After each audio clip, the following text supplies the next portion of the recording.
NCC special entry की notification out हो चुकी है। हाँ जी, जितने भी एनसीसी कैडेट्स होते हैं इसी दिन का इंतजार करते हैं, बिकॉज इसी दिन के लिए उन्होंने एक्चुअली में एनसीसी में पार्टिसिपेट करा होता है कि भाई हमें डायरेक्ट एसएसबी देने का मौका मिलेगा, कोई रिटन एग्जामिनेशन नहीं देना पड़ेगा। डायरेक्ट एसएसबी से आप ये मान लो कि बहुत सारे कॉम्पिटिशन से आप बच जाते हो, सीधा लास्ट स्टेज में पहुंच जाते हो। पर एसएसबी की टेंशन आपको लेनी नहीं है। एलडब्ल्यूएस एसएसबी आज की डेट में इंडिया में सबसे ज्यादा रिकमेंडेशन रेट दे रहा है। एंड अगर एनसीसी की बात कर ले तो शायद रैंक 1 को छोड़ दो, बाकी सारी रैंक्स ही हमने दे दी है टॉपर वाली। ठीक है, खैर मैं इसकी बात बताता हूं कि आप बेसिकली क्या क्या है इस नोटिफिकेशन में है, किन किन चीजों का ध्यान रखना है, सब कुछ मैं आपको बताता हूं। ये 57th कोर्स है बच्चे एनसीसी का। Unmarried male and unmarried female allowed है, ये लड़कियों एंड लड़कों के लिए, दोनों के लिए ये बेसिकली नोटिफिकेशन है। इंडियन आर्मी की नोटिफिकेशन है, शॉर्ट सर्विस कमीशन है, ओटीए में आपकी ट्रेनिंग होगी। इस बार अच्छी बात यह है कि वैकेंसीज बढ़ गई है। हर बार वैकेंसी होती है टोटल 50, इस बार 76 हो गई है, जो बहुत ज्यादा है। मतलब आप अगर परसेंटेज की बात करोगे तो आप देख ही सकते हो कि 50% से वैकेंसीज बढ़ा दी है। बहुत ही अच्छी न्यूज है ये। ठीक है, एलिजिबिलिटी की बात कर लो तो भाई साहब इंडियंस और भी बहुत सारी कंट्री है, बट मेरे हिसाब से सारी मेरी ऑडियंस इंडियन ही होगी। कोई और दूसरी कंट्री का है तो जरूर बताना भाई। एज लिमिट एक इंपॉर्टेंट फैक्टर होता है इसमें। एज लिमिट 25 ईयर्स तक होती है, बिकॉज ये शॉर्ट सर्विस कमीशन है। 19 to 25 ईयर्स। अगर आप प्रिसाइजली जाओ तो अगर आपकी डेट ऑफ बर्थ 2 जनवरी 2000 से लेके 1 जनवरी 2006 इन दोनों के बीच में आ रही है तो you are eligible for this. ठीक है जी। अगर कोई बच्चा बेसिकली ग्रेजुएट है तो अप्लाई कर सकता है। उसकी भी क्वालिफिकेशन में बता देता हूँ। एजुकेशनल क्वालिफिकेशन में सबसे पहले आते हैं कि आपकी जो ग्रेजुएशन में डिग्री है वो 50% की होनी चाहिए। 50% से आपने ग्रेजुएशन में पास कर रखा हो। जो फाइनल ईयर स्टूडेंट है वो भी अप्लाई कर सकते हैं।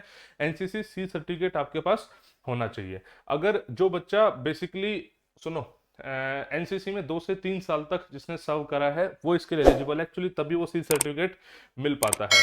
अगर कोई फाइनल ईयर कैंडिडेट है वो भी अप्लाई कर सकता है, बट उसको ये है कि भाई उसकी 1 अप्रैल 2025 तक उसका फाइनल रिजल्ट हाथ में होना चाहिए, डिग्री उसके हाथ में होनी चाहिए, एटलीस्ट प्रोविजनल तो होनी होनी चाहिए। अगर वो नहीं है फिर तो भाई देखो इशू हो जाएगा। ठीक है जी, चलो ये हो गया। इसके अलावा और इंपॉर्टेंट पॉइंट है बच्चे वैकेंसीज। वैकेंसीज बहुत ज्यादा इंपॉर्टेंट है। एनसीसी मेन की वैकेंसी 70 है, जो हर बार बेसिकली 50 हुआ करती थी। इस बार दैट इज 70। एनसीसी वुमेन की 6 है, 5 से बढ़ के 6 हो गई है। टर्म्स एंड कंडीशन 14 ईयर्स, इसमें भी होता है 10+2+2। ठीक है, ये शॉर्ट सर्विस कमीशन होता है। ओटीए गया में चेन्नई हो, ओटीए गया चेन्नई में 49 वीक्स की आपकी ट्रेनिंग होगी। जब आपकी ट्रेनिंग पूरी हो जाएगी उसके बाद आप बेसिकली कमीशन हो जाओगे लेफ्टिनेंट के पद पे। लेफ्टिनेंट के पद पे आप कमीशन हो जाओगे। उसके बाद कैप्टन, मेजर, लेफ्टिनेंट कर्नल, यहाँ तक तो हर बंदा पहुंच ही जाएगा। ठीक है जी। पैसा वैसा तो सब मेरे हिसाब से सबको सब कुछ पता ही होगा। आपको अभी करना ये है कि आपको सबसे पहले तो अप्लाई कर देना है। बहुत ही जबरदस्त अपॉर्चुनिटी है। एसएसबी की आप टेंशन मत लो। हम एलडब्ल्यूएस एसएसबी में 21 डेज के कोर्स कराते हैं। उसी कोर्स का नतीजा है कि हम इतने ज्यादा रिकमेंडेशन दे पाए हैं। आज तक एलडब्ल्यूएस ने इतने ज्यादा रिकमेंडेशन दिया, उसका रीजन ये है कि 21 डेज तक बच्चा डिसिप्लिन मैनर में तैयारी करता है। एक कॉम्पिटेटिव इन्वायरमेंट में बच्चा रहता है दिन रात। जब वैसे ही बच्चों के साथ रहेगा तो ऑटोमेटिकली आप समझ रहे हो कि लेवल ऑफ प्रिपरेशन थोड़ा बढ़ ही जाता है। आपको 21 डेज हमें देने हैं, बाकी एसएसबी की आप टेंशन मत लो। बेस्ट से बेस्ट प्रिपेयर हम करवा देंगे।